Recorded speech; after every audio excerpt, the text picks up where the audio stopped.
آدمی بیمار ہوتا ہے تو بے چین ہو جاتا ہے. بیماری سے نجات کا خوبصورت ذریعہ میرے آقا علیہ السلام فرماتے ہیں کہ حضرت ابراہیم علیہ السلام نے مجھے تحفہ دیا اور وہ عرش کے خزانوں میں سے خزانہ ہے.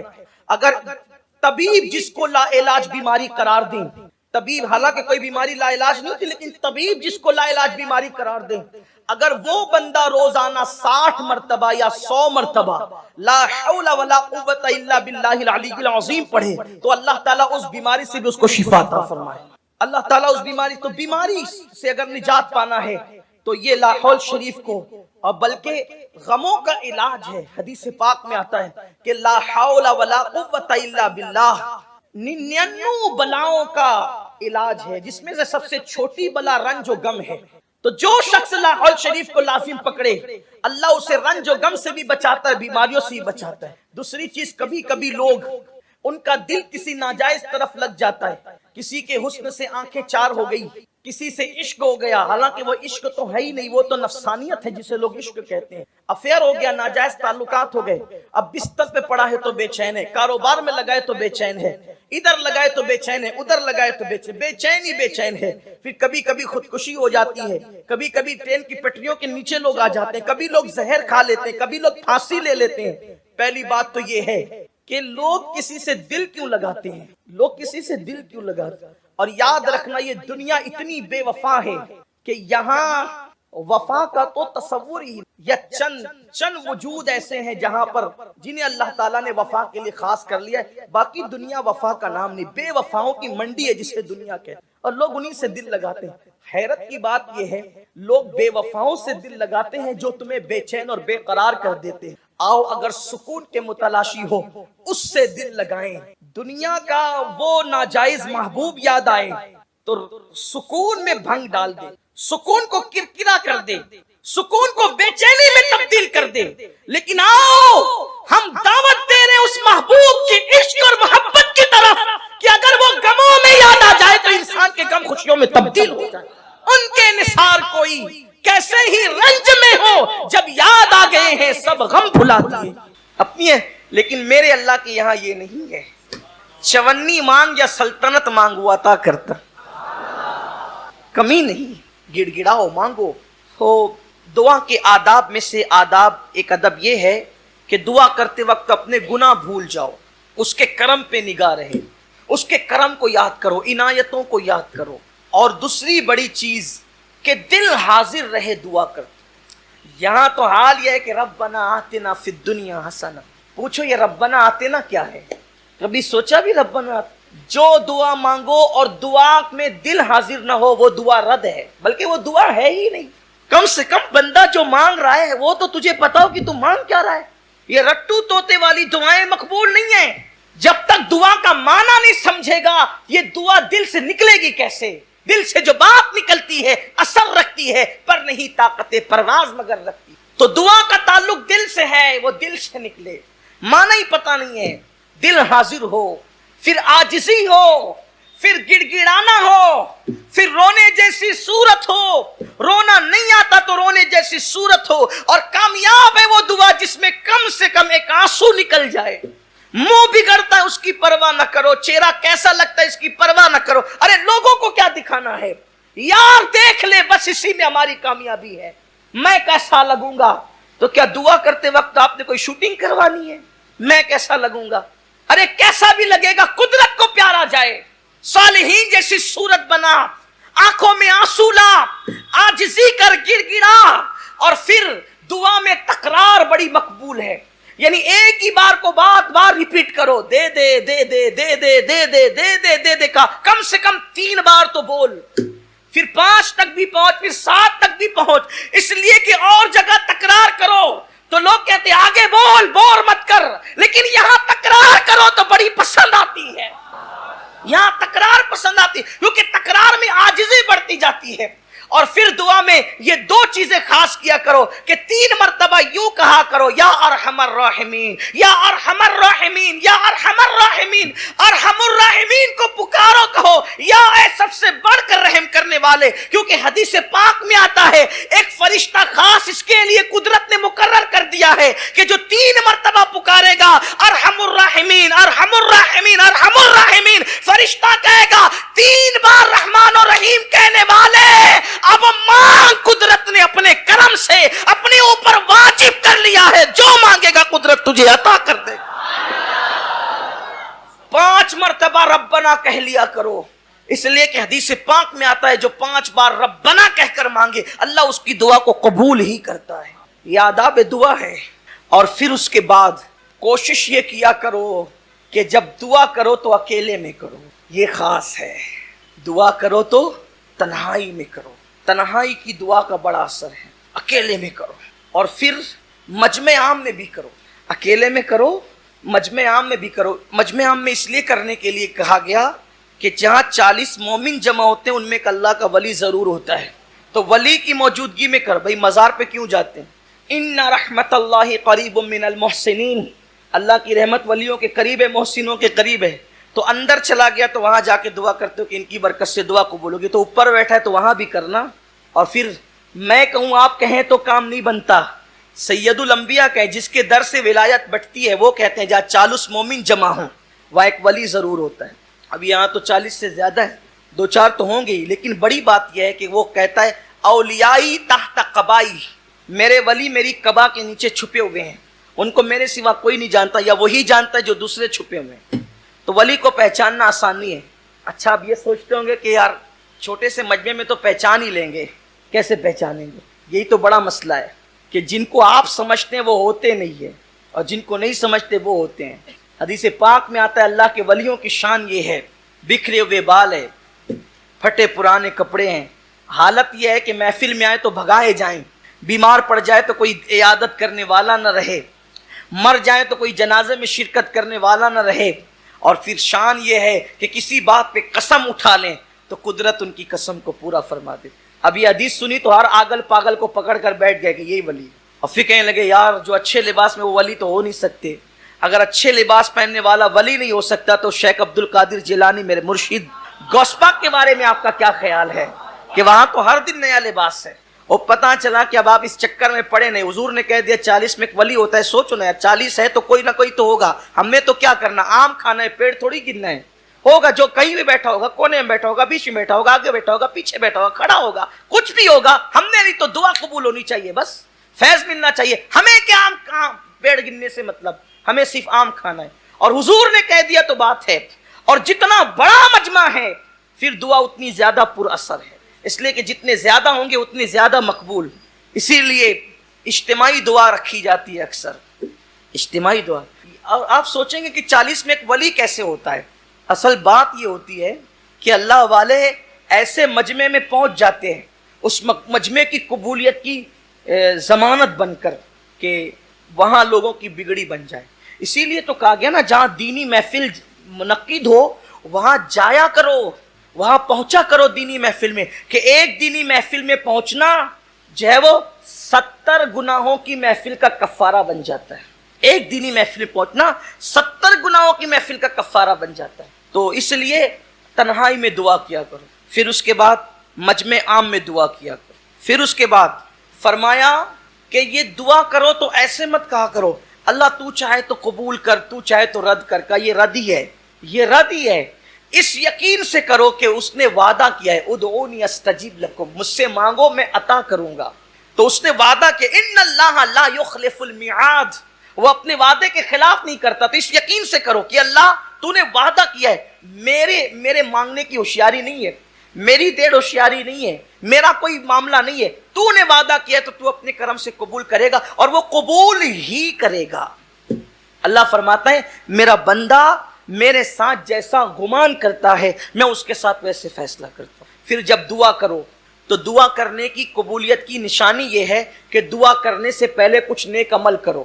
مثال کے طور پہ دعا کرنے سے پہلے چپکے سے صدقہ دو، خاموشی سے صدقہ دو، ہو سکے تو 2 رکعت نفل پڑھو، قبلے کی طرف رخ کر کے بیٹھو، 2 زانوں بیٹھو، پہلے اللہ کی حمد بیان کرو، پھر حضور پہ درود پڑھو، پھر اپنے گناہوں سے توبہ کرو، پھر اللہ کی بارگاہ میں مانگو، پھر کہا اس کی رحمت کو محدود مت کرو، اس کی رحمت کو محدود مت کرو. یہ مت کہو اللہ مجھے یہ دے, مجھے یہ دے, مجھے یہ دے, بلکہ یہ کہو ہمیں یہ دے, ہمیں یہ دے, ہمیں یہ دے. دیکھو حدیث حضور نے جو دعائیں کی ہے, ربنا اے ہمارے رب, آتنا عطا کر ہمیں, فی الدنیا حسنا اچھی دنیا, وفی الآخرت حسنا اچھی آخرت عطا کر, وقنا عذاب النار اور ہمیں عذاب سے محفوظ فرما. یعنی سب کو ملاؤ. اب سب کو ملانے سے فائدہ کیا؟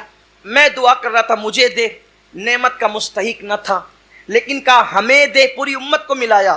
تو پوری امت میں کوئی تو مستحق تھا, تو میں مستحق نہ تھا, وہ مستحق تھا. میں اپنے لیے مانگ رہا تھا, ممکن ہے مستحق نہ تھا, نہ ملتا, لیکن اب وہ پوری امت کو ملایا تو امت میں کوئی نہ کوئی تو مستحق ہوگا. اب وہ مستحق کو ملے گا تو میں تھوڑی محروم رہوں گا, کیونکہ میں نے سب کے لیے مانگا ہے, تو اس کے صدقے میں میری بھی بگڑی بن جائے گی. اس لیے سب کو شامل کیا کرو. اور پھر اللہ نے حضرت موسیٰ کلیم سے کہا, اے موسیٰ, میرے موسیٰ, ایسی زبان سے دعا کر جس سے تو نے گناہ نہ کیا ہو.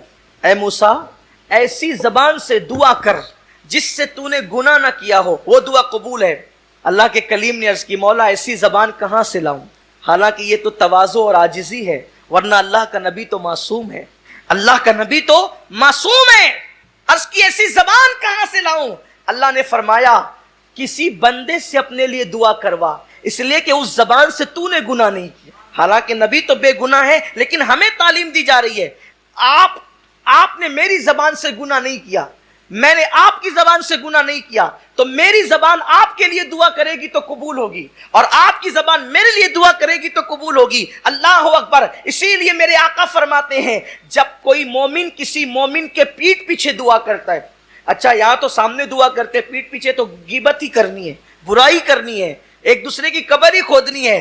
اللہ کے رسول علیہ السلام فرماتے ہیں جب کوئی مومن کسی مومن کے پیٹھ پیچھے دعا کرتا ہے تو اس کی دعا ایسی ہے جیسے عرفات میں حاجی کی دعا ہوتی ہے, اور وہ قبول ہی ہوتی ہے. اب پتا چلا, دوسری حدیث پاک میں آتا ہے جب تم کسی مومن کے لیے دعا کرتے ہو, مثال کے طور پہ اللہ فلاں کو روزی عطا فرما, تو فرشتہ کہتے ہیں اللہ کے بندے تو نے اس کے لیے روزی مانگی, اللہ تجھے پہلے دے گا, بعد میں اس کو عطا فرمائے گا.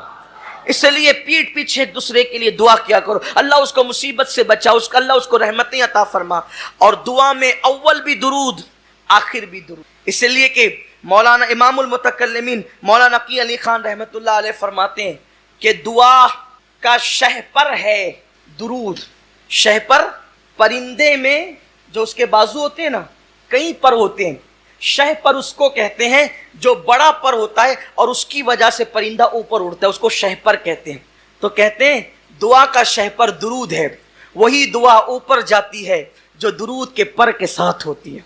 جس دعا میں درود نہیں ہوتا پھر وہ دعا فاروق اعظم کہتے ہیں زمین اور آسمان کے درمیان لٹکی معلق رہتی ہے جس میں درود نہیں ہوتا. اس لیے کہ اول درود مقبول, بعد میں درود مقبول. اللہ کی شان سے بعید ہے کہ وہ پہلا قبول کرے, آخری قبول کرے, بیچ کا چھوڑ دے. پہلا قبول کرے گا, آخری قبول کرے گا, تو بیچ کا بھی قبول ہی کرے گا. تو درود پڑھ کے دعا کیا کرو, اور پھر جب دعا کرو پیٹ میں بھی حلال ہو, جسم پر بھی حلال ہو, اس کا خیال کرو. اور جہاں بیٹھ کر دعا کر رہے ہو زمین پاک ہو. اللہ والوں کے آستانے کے قریب بھی دعائیں قبول ہوتی ہے, اللہ والوں کے آستانے کے قریب بھی دعائیں قبول ہوتی ہیں. کچھ ایسے موقع ہیں کہ ایسی گھڑیوں میں دعا رد نہیں ہوتی. شب جمعہ میں دعا رد نہیں ہوتی, جمعہ کی شب میں دعا رد نہیں ہوتی, جمعہ کے دن بھی دعا رد نہیں ہوتی. اور جمعہ کے دن 2 ٹائم ایسے ہیں جو دعا کے لیے بڑے اکسیر ہے, بہت مؤثر ہے. 2 ٹائم, ایک وہ جب امام خطبہ دینے کے لیے منبر پہ جا رہا ہوتا ہے, اس وقت دعا فوراً قبول ہوتی ہے. اور دوسرا جو جمعہ کی آخری گھڑی آتی, جمعہ کی جو لاسٹ گھڑی آتی ہے, اختتامی گھڑی, یعنی غروب آفتاب کے وقت, مغرب سے کچھ پہلے غروب آفتاب کے وقت, وہ دعا کے لیے بہت مؤثر وقت ہے, بہت قبول ہوتی ہے دعا. پھر اذان کے بعد سے لے کے 5 وقت, اذان کے بعد سے لے کر جماعت کھڑی ہونے تک, شیخ ابو طالب مکی قوت القلوب میں لکھتے ہیں اذان اور جماعت کے درمیان دعا کی قبولیت ایسے ہے جیسے شب قدر میں دعا قبول ہوتی ہے. پھر اس کے بعد نماز کے بعد جو فرض نماز کے بعد جو دعا کی جاتی ہے وہ بھی رد نہیں ہوتی، وہ بھی قبول ہوتی ہے۔ دونوں خطبے کے درمیان جو دعا کی جاتی ہے وہ بھی رد نہیں ہوتی، وہ قبول ہوتی ہے۔ اسی طرح بقرعید کی شب یعنی عید الاضحیٰ کی شب میں دعائیں قبول ہوتی ہے، وہ پوری رات دعا قبول ہوتی ہے۔ رجب کی پہلی شب میں پوری رات دعا قبول ہوتی ہے۔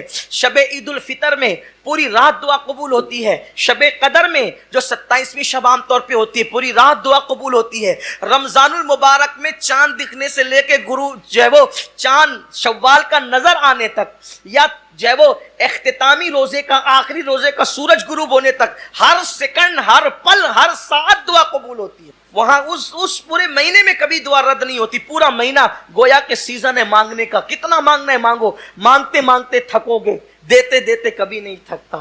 کیا شان ہے میرے مولا کی۔ تو شب عید الفطر، رمضان شریف کا پورا مہینہ، پھر اسی طرح سے شب برات، پھر اسی طرح سے جب کسی کا انتقال ہو، جب کسی کی روح نکلتی ہو تو وہاں بھی رحمت کے فرشتے ہوتے ہیں۔ تو وہاں زبان سے کوئی ایسا کلمہ مت نکالو، اس لیے کہ وہاں جو بھی باتیں ہوتی ہیں فرشتے اس پہ آمین کہتے ہیں۔ تو روح نکلتے وقت کا معاملہ بھی بڑا جو ہے وہ قبولیت دعا کا ہوتا ہے جب کسی کے، اور خاص طور پہ روح نکلنے کے بعد جب کسی مومن کی آنکھیں بند ہوتی ہے اس وقت بھی دعا قبول ہوتی ہے۔ یہ بھی دعا کی قبولیت کا وقت ہے۔ اسی طرح بارش برستی ہے تو بھی دعا قبول ہوتی ہے، دعا مستجاب ہوتی ہے۔ دیکھو دعا تو ہر وقت قبول ہوتی ہے، یہاں جو قبول ہونے سے مراد ہے وہ یہ ہے کہ دعا کا اثر جلدی ظاہر ہوتا ہے۔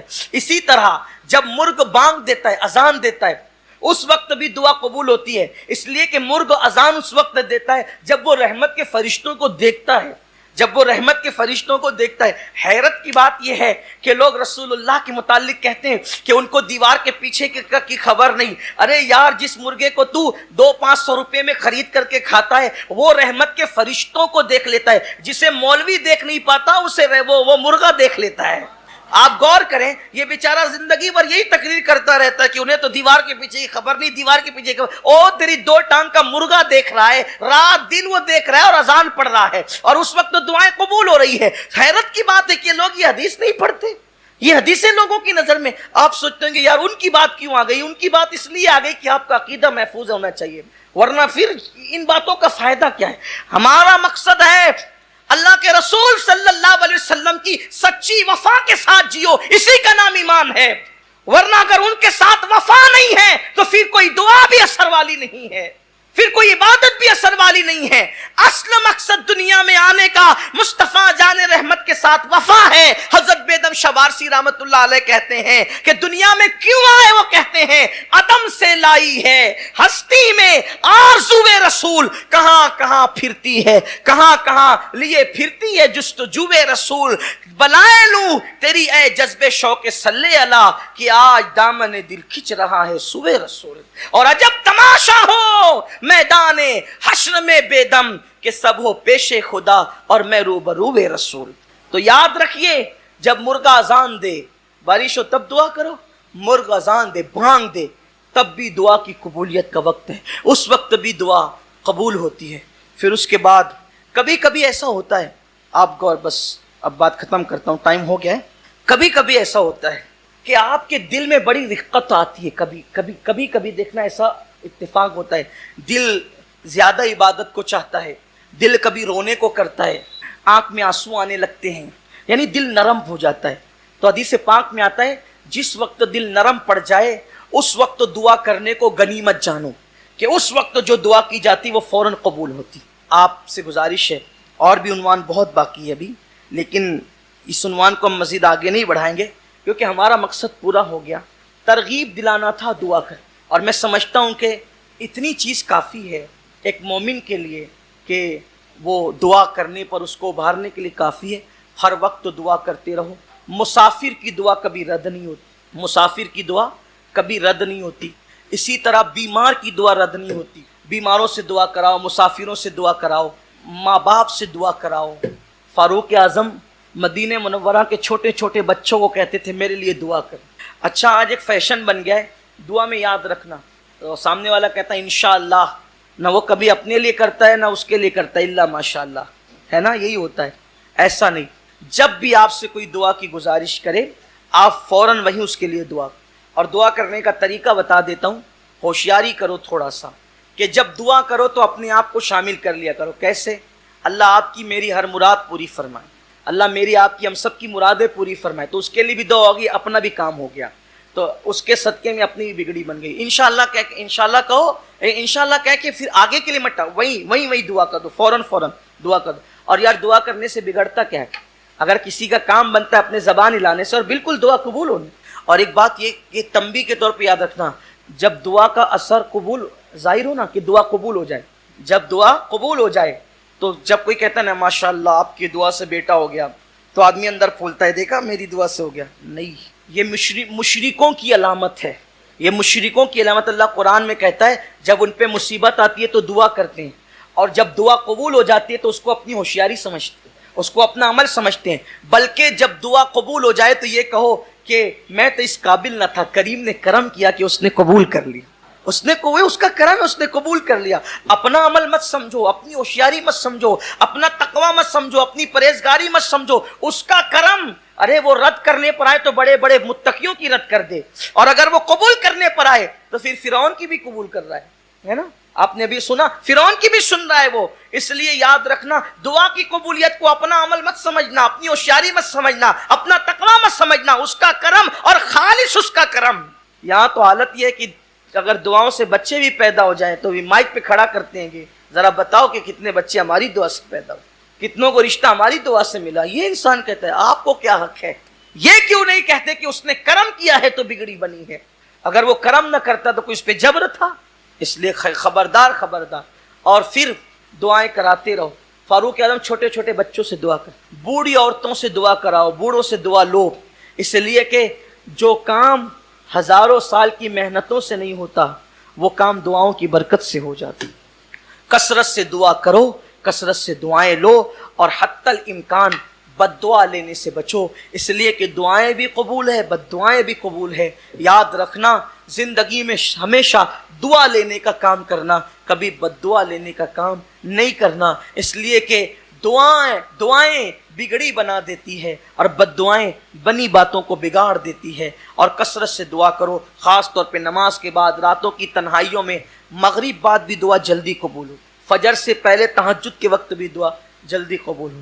اللہ تعالی ہم سب کو دعا کرنے والا بنائے, اور اللہ ہم سب کو مستجاب الدعوات بنائے, ہماری دعاؤں کو شرف قبولیت عطا کریں. اور جب بھی دعا کریں اپنی دعا میں اس کو ضرور شامل کریں کہ اللہ پوری امت کی مغفرت فرما. کیا کہیں گے؟ اللہ پوری امت کی مغفرت فرما. یہ جملہ کہنے سے, اتنا کہنے سے کیا فائدہ ہوتا ہے پتہ ہے؟ کہ حضور کی امت پہلے دن سے لے کے آخری دن تک جتنی ہے, اللہ سب کی تعداد کے برابر آپ کو نیکی عطا فرمائے.